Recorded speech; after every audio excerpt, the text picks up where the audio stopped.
Assalamualaikum warahmatullahi wabarakatuh. Perkenalkan, nama saya Farah Alia Raida dengan NIM 19223108. Di sini saya akan mempresentasikan hasil laporan praktikum analisis frekuensi konsumsi makanan dengan metode dietary history. Yang pertama adalah latar belakang. Penilaian konsumsi pangan penting untuk mengetahui jumlah, jenis, dan pola asupan zat gizi serta hubungan dengan kesehatan. Metode dietary history ini digunakan untuk menggali kebiasaan makan jangka panjang melalui wawancara terstruktur mencakup jenis, frekuensi, dan jumlah makanan. Metode ini mampu menilai pola makan kronis dan kontekstual meski hasilnya bergantung pada daya ingat responden dan keterampilan enumerator. Dalam praktikum ini, pendekatan individu dan kelompok digunakan agar mahasiswa memahami penerapan, kelebihan, dan keterbatasan metode tersebut dalam penilaian konsumsi pangan. Selanjutnya ada rumusan masalah dan tujuan. Yang pertama, rumusan masalah bagaimana penerapan metode dietary history pada individu dan kelompok. Yang kedua, bagaimana hasil analisis energi dan zat gizi dari data konsumsi pangan. Yang ketiga, bagaimana perbandingan hasil konsumsi dengan AKG Indonesia. Yang keempat, apa kelebihan dan keterbatasan metode dietary history. Tujuannya untuk mengetahui prinsip dan penerapan metode dietary history, melatih keterampilan pencatatan konsumsi pangan, menganalisis asupan energi dan zat gizi, membandingkan hasil konsumsi dengan AKG Indonesia, mengidentifikasi kelebihan dan keterbatasan metode tersebut. Lanjut, yang pertama adalah biodata responden individu. Praktikum ini dilakukan dengan metode dietary history yang dilakukan bersama responden IBA pada 21 Oktober 2025 melalui wawancara. Didapatkan hasil biodata responden jenis kelamin perempuan, tanggal lahir 20 September 2004 dengan usia 21 tahun. Selanjutnya adalah tabel dari hasil wawancara tersebut, tercatat dari makan pagi dan selingan, lalu ada makan siang dan selingan sore, dan yang terakhir adalah makan malam.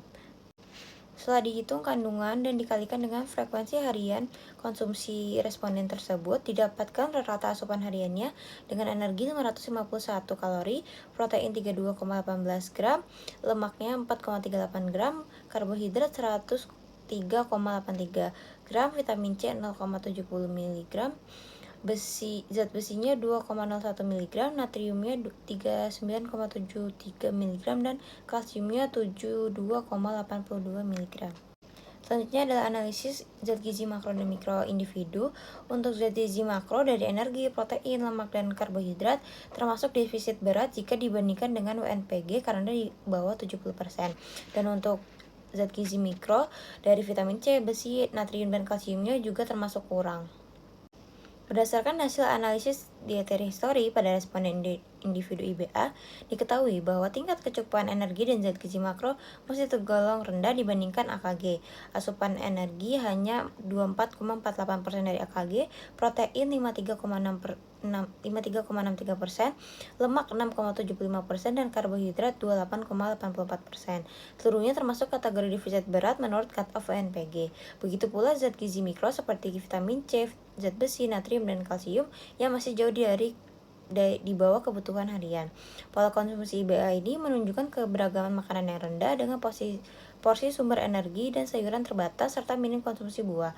Kondisi ini mencerminkan pola makan yang belum seimbang sehingga diperlukan peningkatan variasi jenis pangan serta penyesuaian jumlah asupan agar kebutuhan energi dan zat gizi harian dapat terpenuhi dengan lebih optimal. Selanjutnya adalah hasil dari responden kelompok. Terdapat tabel dengan inisial TRL dan FAS kurang di segala zat gizi baik makro dan mikro. Dan untuk responden CGTL dan SM cukup di protein. Lalu untuk responden FNA cukup di makronutrien lemak dan mikronutrien zat besi. Untuk inisial PKR juga berlebih di protein dan mikronutrien zat besi. Untuk responden inisial FGN dan IBA kurang di segala jenis zat gizi baik makronutrien maupun mikronutrien. Selanjutnya untuk responden inisial LQ cukup di kandungan lemak. Lalu untuk inisial RA berlebih di energi, protein, dan lemak. Lalu untuk inisial FI dan LDR kurang di segala jenis kandungan baik makronutrien maupun mikronutrien. Lalu untuk inisial NaFL cukup hanya di makronutrien lemak dan mikronutrien natrium. Lalu selanjutnya untuk responden MWU berlebih di makronutrien energi, protein, dan lemak. Lalu untuk mikronutriennya berlebih di natrium. Untuk responden inisial BHF kurang di segala jenis zat gizi, dan untuk inisial BBK berlebih di zat besi. Lalu dari hasil responden kelompok tersebut didapatkan rata-rata energinya 1319, proteinnya 54,7, lemaknya 54,2 gram, karbohidratnya 158,4 gram, vitamin C-nya 11,7 mg, besinya 31,8 mg, natriumnya 696,1 mg, dan kalsiumnya 293 mg. Selanjutnya untuk analisis asupan zat gizi makro dan mikro kelompok.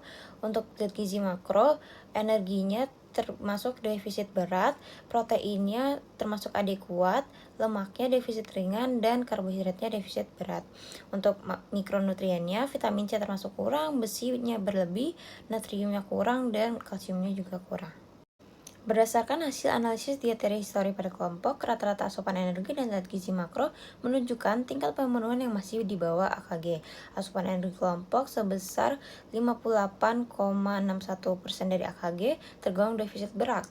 Lemak 83,44% termasuk defisit ringan, sedangkan protein 91,14% sudah termasuk adekuat. Untuk karbohidratnya 44% juga tergolong defisit berat. Untuk zat gizi mikro, hanya zat besi yang tergolong berlebih 176,76% dari AKG, sementara vitamin C, natrium, dan kalsium masih rendah. Pola konsumsi ini menunjukkan keberagaman pangan yang kurang, terutama dari sumber buah, sayur, dan produk susu, sehingga secara keseluruhan belum mencerminkan pola makan yang seimbang. Selanjutnya adalah perbandingan hasil dari responden individu dan kelompok. Hasil perbandingan menunjukkan bahwa seluruh asupan zat gizi individu IBA lebih rendah dari rata-rata kelompok. Baik dari energi, lemak, dan karbohidrat tergolong defisit berat, sementara protein masih di bawah rata-rata kelompok. Asupan vitamin C, zat besi, natrium, dan kalsium juga jauh lebih rendah.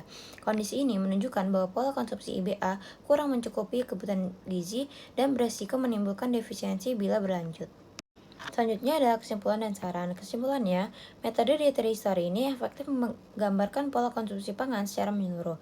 Hasil analisis menunjukkan asupan energi dan zat gizi makro individu maupun kelompok masih di bawah AKG.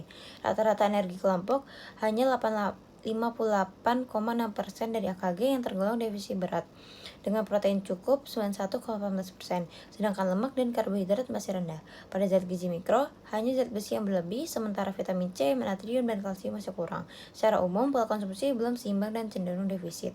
Untuk saran, perlu peningkatan variasi serta frekuensi konsumsi sumber protein, buah, sayur, dan susu agar kebutuhan gizi tercapai. Mahasiswa juga perlu teliti dalam wawancara dan estimasi porsi saat menggunakan metode dietary history serta dapat mengkombinasikannya dengan metode lain untuk memperoleh hasil yang lebih akurat. Sekian, terima kasih. Wassalamualaikum warahmatullahi wabarakatuh.